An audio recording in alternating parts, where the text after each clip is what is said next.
अल्हम्दुलिल्लाहि रब्बिल आलमीन वस्सलातु वस्सलामु अला खातमिन नबिय्यीन। अहबाब, आज जो हदीस मुबारक आपके सामने पेश कर रहा हूँ, इसका उन्वान है कब्र में नबी रहमत सल्लल्लाहु अलैहि वसल्लम के बारे में खुसूसी सवाल।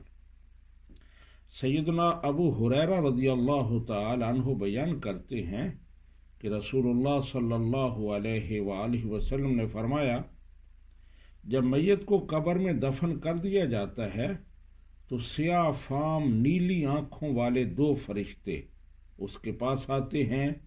उनमें से एक का नाम मुनकर होता है और दूसरा नकीर कहलाता है। वो पूछते हैं, मा कुन्ता तक़ूलु फ़ी हाज़ा रजुल, तुम इस शख्स के बारे में क्या कहा करते थे।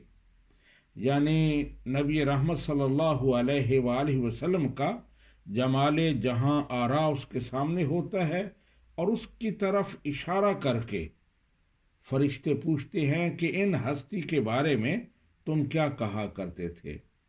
या फिर उलमाए किराम ने कहा है कि इसका मतलब ये है कि मैयत की कब्र और गुंबद खजरा के दरमियान सारे पर्दे उठा दिए जाते हैं, हिजाबात उठा दिए जाते हैं। वो नबी रहमत सल्लल्लाहु अलैहि वसल्लम की ज़ियारत कर रहा होता है और उस वक़्त फरिश्ते ये सवाल करते हैं।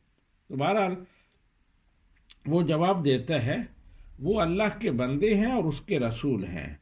मैं गवाही देता हूँ कि अल्लाह के अलावा कोई माबूद बरहक नहीं है और ये कि मोहम्मद सल्लल्लाहु अलैहि वसल्लम उसके बंदे और उसके रसूल हैं। अब वो दोनों फरिश्ते कहते हैं, हमें पता था कि तुम यही कहोगे। यानी हमें लौहे महफूज से इल्म हो गया था कि तुम्हारा खात्मा बिल ईमान होगा और तुम यही जवाब दोगे। फिर हदीस पाक के अल्फाज हैं कि उसकी कब्र को तूल और अर्ज में 70 हाथ कुशादा कर दिया जाता है। फिर उसके लिए उसमें रोशनी कर दी जाती है। फिर उसे कहा जाता है, सो जा। वो कहता है, मैं अपने घर वालों के पास जाना चाहता हूँ ताकि मैं उन्हें बता आऊँ, यानी मैं उन्हें बता आऊँ कि मैं कामयाब हो गया हूँ। लेकिन फरिश्ते कहते हैं कि तू दुल्हन की तरह सो जा, जिससे उसके घर का अजीज तरीन फर्द ही बेदार करता है, हत्ता कि अल्लाह ताला तुझे इस ख्वाबगाह से बेदार करेगा। अगर मैयत मुनाफिक हो तो वो कहता है, मैंने लोगों को एक बात करते हुए सुना तो मैंने भी वैसे ही कह दिया, मैं कुछ नहीं जानता। वो फरिश्ते कहते हैं, हमें पता था कि तुम यही कहोगे। यानी हमें लौहे महफूज से मालूम हो गया था कि तुम्हारा खात्मा कुफ्र पर होगा और तुम यही जवाब दोगे।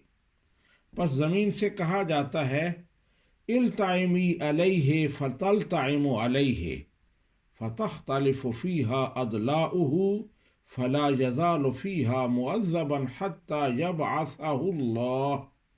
हत्ता यबअसहुल्लाहु मिन मदजइहि ज़ालिक। इस पर तंग हो जा, वो उस पर तंग हो जाती है। उससे उसकी इधर की पसलियाँ उधर और उधर की पसलियाँ इधर हो जाती हैं। बस उसको मुसलसल वहाँ अजाब होता रहेगा हत्ता कि अल्लाह उसको उसकी ख्वाबगाह से दोबारा जिंदा करेगा। तो ये तिरमिज़ी शरीफ की हदीस है और इसका नंबर है 1071। तो इस हदीस पाक में एक सवाल है और दीगर अहादीस पाक में 3 सवाल हैं और 3 ही जवाब हैं। लेकिन यहाँ सिर्फ एक सवाल है और सवाल भी ख़ास नबी करीम सल्लल्लाहु अलैहि वसल्लम के बारे में है, जिससे पता चलता है कि असल मियार कामयाबी का नबी रहमत सल्लल्लाहु अलैहि वसल्लम से रिश्ता है, जिसका ये रिश्ता जितना मजबूत होगा इतनी ही कामयाबी उसकी यकीनी होगी। اللہ تعالی ہمیں عمل کی توفیق عطا فرمائے، نبی کریم صلی اللہ علیہ وآلہ وسلم کی محبت عطا فرمائے۔ وما علینا الا البلاغ۔